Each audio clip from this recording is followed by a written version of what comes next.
BJP വന്നിട്ട് ഇവിടെ എന്ത് ചെയ്ത് ഇവിടെ ഉള്ള വ്യവസായങ്ങൾ മൊത്തം വിറ്റ് തുലയ്ക്കല്ലാതെ ഒന്നും ചെയ്തിട്ടില്ല.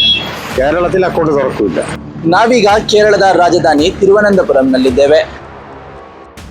ഇവിടെ LDFും UDFും തമ്മിലാണ് മത്സരം. മോദിയുടെ ഭരണം എന്ന് പറഞ്ഞുകൊണ്ട് എന്നെ സംബന്ധിച്ച് ഹാപ്പിയാണ്.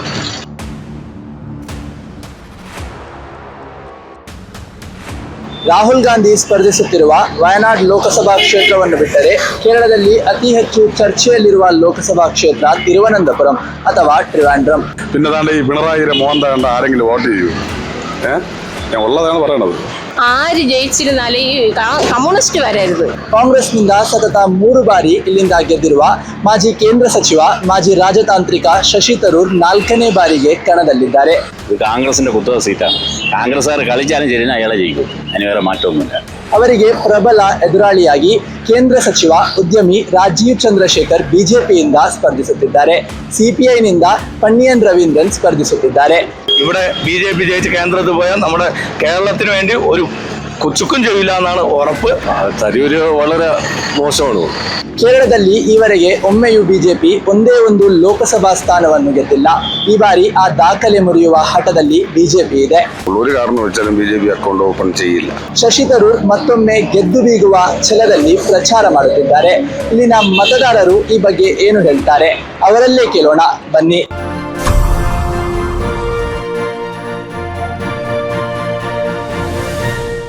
പ്രാവശ്യം ത്രികോണ മത്സരം ഉണ്ടാവുമെന്ന് പറയുന്നുണ്ട്, അങ്ങനെയാണോ? ത്രികോണമൊന്നുമില്ല.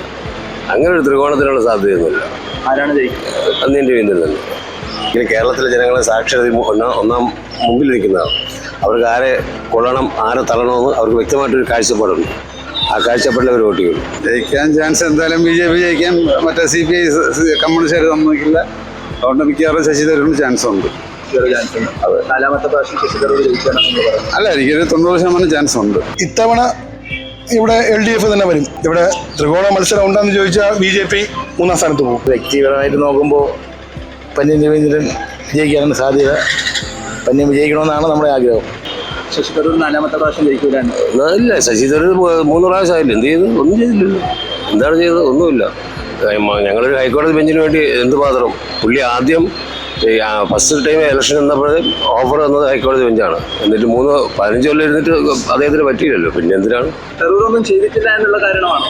അല്ല, ഈ ഇലക്ഷൻ സമയത്ത് മാത്രമേ കക്ഷിയുടെ പേരും കക്ഷിയെ നമ്മളിവിടെ കണ്ടിട്ടുള്ളൂ. അല്ലാതെ കക്ഷി ട്രിവാൻഡ്രത്ത് എന്തെങ്കിലും ചെയ്തിട്ടുണ്ടോ എന്നുള്ളതൊന്നും നമ്മളറിയില്ല, നമുക്കറിഞ്ഞുകൂടാ. പെൻഷൻ മുടങ്ങി കിടക്കണം. ഞങ്ങൾ പോലെ ഒരു കോളനി താമസിക്കുന്ന എത്രയോ പാവങ്ങൾ വയ്യാതെ കിടക്കണം മുട്ടയ്ക്കോട് കോളനിക്കകത്ത്. ആര് ജയിച്ചിരുന്നാലും ഈ കമ്മ്യൂണിസ്റ്റ് വരരുത്. BJP വന്നാലും കോൺഗ്രസ് വന്നാലും നമുക്ക് ആരും ഒന്നും തരില്ല. എന്നാൽ അവർ ആരാണ് ജയിച്ച് അവർ നല്ലതായിട്ട് വരട്ടെ, നാട് നന്നാക്കട്ടെ. ശശി തരൂരിവിടെ ഒന്നും ചെയ്തിട്ടില്ല. ശശി തരൂർ ചെയ്യുന്നത് ശശി തരൂർ ഇവിടെ വന്ന് പോവും. നോർത്ത് ഇന്ത്യക്കാർക്കെല്ലാം ശശി തരൂരിന് അറിയാം. നോർത്ത് ഇന്ത്യയിലെ ഒരു MP തിരുവനന്തപുരക്കാർക്ക് അറിയൂടാ. നോർത്ത് ഇന്ത്യക്കാർക്ക് മൊത്തം ശശി തരൂർ അറിയാം. ജയിക്കണമെങ്കിൽ രാജീവ് ചന്ദ്രശേഖർ ജയിക്കണം. കാര്യം ശശി തരൂരൊക്കെ 2-3 പ്രാവശ്യം MP ആയല്ലേ. അപ്പോഴേ കണ്ടതല്ലേ. പാർട്ടിയിലതല്ല, വ്യക്തിത്വമാണ് നോക്കാനുള്ളത്. എന്ത് ചെയ്യാൻ കഴിയും എന്നുള്ളത്. അപ്പം ഒരു പ്രാവശ്യം ചാൻസ് കൊടുക്കുമ്പോഴത്തേക്ക് അതിന് കാണാമല്ലോ. BJP വരൂലെന്ന് പറയാൻ കാരണം BJP ഇവിടെ ഒരു കാര്യവും ചെയ്തിട്ടില്ല. ഏകദേശം പറഞ്ഞ പൗരത്വ ബില്ലു ഇതൊക്കെ ഒരുപാട് വിഷയങ്ങളുടെ കിടപ്പുണ്ട്. ഡീസലിന് വില കൂടുതൽ, പെട്രോളിന് വില കൂടുതൽ, LPG ഗ്യാസിന് വില കൂടുതൽ, പാചകവാതത്തിന് വില കൂടുതൽ. ഇതൊക്കെ കേന്ദ്ര ആൾക്കാരുടെ കയ്യിലാണ് ഇരിക്കുന്നത്. ഇത് അങ്ങനെ പോകുന്നു. ഓട്ടോ സ്പെയർ പാർട്സ് എന്ന് പറയുന്നത് എല്ലാം കേന്ദ്രത്തിൻ്റെയാണ്. എല്ലാത്തിനും വില കൂടുതലാണ്. മോദിയുടെ ഭരണം എന്ന് പറഞ്ഞുകൊണ്ട് എന്നെ സംബന്ധിച്ച് ഹാപ്പിയാണ്. പിന്നെ ഇന്നത്തെ കാലത്ത് ഇപ്പോൾ നമുക്കൊന്നും സാധാരണപ്പെട്ടവന് ജീവിക്കാൻ വലിയ ബുദ്ധിമുട്ടാണ്. മനസ്സിലായില്ലേ? എന്ത് ഈ നമ്മളെ ഈ കേരളത്തിൻ്റെ കാര്യം തന്നെ എടുത്തു നോക്കിയാൽ നിത്യവ്യവസായങ്ങളുടെ വില വളരെ അന്നന്ന് ജോലി ചെയ്ത് ജീവിക്കുന്ന ടീമുകളാണ്. അത് ഒന്നും തികയില്ല. ഞങ്ങൾക്ക് കമ്മ്യൂണിസ്റ്റുകാരാണ് അവരാണ് ജയിക്കുന്നത് ഞങ്ങൾക്ക് ഇഷ്ടം. രാജീവ് സാറ് വരട്ടെ. എന്തെങ്കിലും മാറ്റം ഇവിടെ വരണമെന്ന് അറിയണമല്ലോ. സാറിന് ഒരുപാട് പ്രതീക്ഷകളൊക്കെ ഉള്ള ആളല്ലേ. ഇവിടെ ഒരുപാട് മാറ്റം വരുത്തണമെന്നൊക്കെ ആഗ്രഹമുള്ള ആളല്ലേ.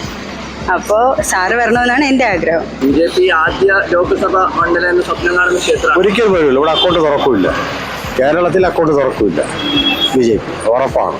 കേരളത്തിൽ ഒരു പ്രത്യേക പൈതൃകമാണ്, മതേതരത്വത്തിനാണ് പ്രാധാന്യം. ആ പ്രാധാന്യത്തിനനുസരിച്ചിട്ടേ ഉണ്ടാവുള്ളൂ. ഒരു കാരണം വെച്ചാലും BJP അക്കൗണ്ട് ഓപ്പൺ ചെയ്യില്ല. അപ്പർ ക്ലാസ്സിലെ നല്ലൊരു ഭാഗം വോട്ട് ശശി തരൂരിന് സ്ഥിരമായിട്ട് കിട്ടുമായിരുന്നു. അത് ഇപ്രാവശ്യം അതിൽ നല്ലൊരു പങ്ക് രാജീവ് ചന്ദ്രശേഖരന് പോകാനുള്ള സാധ്യത.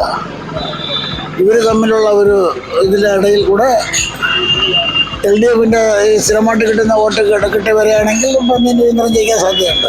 10 കൊല്ലത്തിന് മുമ്പേ നരേന്ദ്രമോദി ഇവിടെ പല പ്രഖ്യാപനങ്ങൾ നടത്തി. ജയിച്ചു പോയാൽ ഞങ്ങൾ കേന്ദ്രത്തിൽ വിട്ടു കഴിഞ്ഞാൽ ഞങ്ങൾ പാവപ്പെട്ട ജനങ്ങളെ എല്ലാവരുടെ അക്കൗണ്ടിലും 15 ലക്ഷം ചെയ്യും.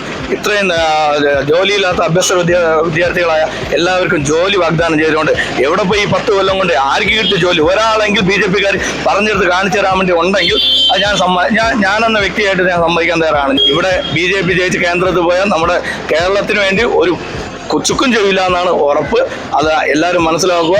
മുസ്ലിങ്ങളായാലും ക്രിസ്ത്യാനികളായാലും ഹിന്ദു ആയാലും ജൂതനായ ഹൈന്ദവനായാലും ആരായാലും ഒന്ന് മനസ്സിലാക്കുക. നമ്മളെ രാജ്യത്തെ രക്ഷിക്കണം. നമ്മളെ രാജ്യത്തിന് രക്ഷിക്കാൻ വേണ്ടി നമ്മുടെ രാജ്യത്തിന് വേണ്ടി നന്മ ചെയ്യുന്ന ആൾക്കാരെ വിജയിപ്പിച്ചുകൊണ്ടെന്നാണ് എനിക്ക് പറയാനുള്ളത്. തരൂര് വളരെ മോശമാണ്. അതുകൊണ്ട് രാജീവ് ചന്ദ്രശേഖരനാണ് വിജയമെന്ന് തോന്നുന്നു. സഖാവ് പന്നീൻ എന്ന് പറഞ്ഞ വ്യക്തി എന്ന് പറഞ്ഞാൽ 2 കോർപ്പറേറ്റ് മത്സരാർത്ഥികളുടെയാണ് ഈ സഖാവ് മത്സരിക്കുന്നത്. പക്ഷേ ആ സഖാവ് എങ്ങനെയും ജയിച്ചു വരണമെന്നാണ് ഞങ്ങളുടെയൊക്കെ മനസ്സിലാഗ്രഹം, ഞങ്ങളെപ്പോലുള്ള ഓട്ടത്തൊഴിലാളികളുടെ മനസ്സിലാഗ്രഹം. ശശി തരൂര് ഒരു സംശയമില്ല, 4ാമത്തെ പ്രാവശ്യം വൻപം ഭൂരിപക്ഷത്തോടെ ജയിക്കും. കഴിഞ്ഞ പ്രാവശ്യത്തെക്കാലം ഭൂരിപക്ഷമായിരിക്കും. ശശി തരൂരെ ജയിക്കും. ശശി തരൂർ നല്ല ഭൂരിപക്ഷത്തിൽ. ഇനി ഇവിടെ പ്രധാനമന്ത്രിയെ കൊണ്ട് നിർത്തിയാലും ശരി അയാളെ ജയിക്കുള്ളൂ. ഇത് നമ്മളെ സീറ്റാണ്, ഇത് കോൺഗ്രസിന്റെ കുത്തക സീറ്റാണ്. കോൺഗ്രസ്സുകാർ കളിച്ചാലും ശരി അയാളെ ജയിക്കും. അതിന് വേറെ മാറ്റമൊന്നുമില്ല. ശശി തരൂർ ഉണ്ടാവോ പന്നി രവീന്ദ്രൻ ഉണ്ടാവും എന്ന് എനിക്കറിയത്തില്ല. ഏതായാലും ജയിക്കാൻ പോണത് BJP സ്ഥാനാർത്ഥിയാണ്, ഉറപ്പാണ്, കൺഫേമാണ്.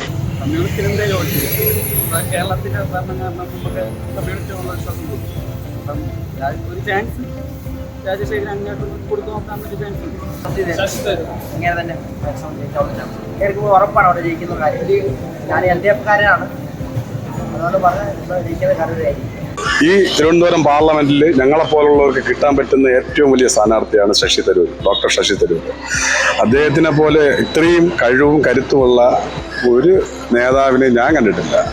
ഒരു സ്ഥാനാർത്ഥി ഇന്ത്യയിൽ എവിടെയെങ്കിലും കാണിച്ചു തരാൻ പറ്റും. അപ്പോൾ പാവങ്ങളുടെ പാവങ്ങളായ സഖാവ് പന്ന്യൻ രവീന്ദ്രൻ ജയിക്കാനാണ് ഇവിടെ ഏറ്റവും കൂടുതൽ ചാൻസ് ഉള്ളത്. കാരണം ജനാധിപത്യ മൂല്യങ്ങളും മതേതരത്വവും സംരക്ഷിക്കേണ്ടത് കേരള ജനതയുടെ പ്രത്യേക ഒരു ബാധ്യതയാണ്. അപ്പോൾ കേരള ജനത എപ്പോഴും മതേതരത്വത്തിൻ്റെ കൂട്ടത്തേ ഉണ്ടാവും. അപ്പോൾ ഇടതുപക്ഷത്തിനാണ് ചാൻസ് കൂടുതൽ. പിന്നെ താണ്ട് ഈ പിണറായിയുടെ മോഹൻ കണ്ട ആരെങ്കിലും വോട്ട് ചെയ്യൂ? ഞാൻ ഉള്ളതാണ് പറയണത്. ഇദ്ദേഹത്തിന്റെ മോഹം കണ്ടാലേ ആരും വോട്ട് ചെയ്യില്ല. ജനം വെറുത്തിരിക്കുകയാണ്.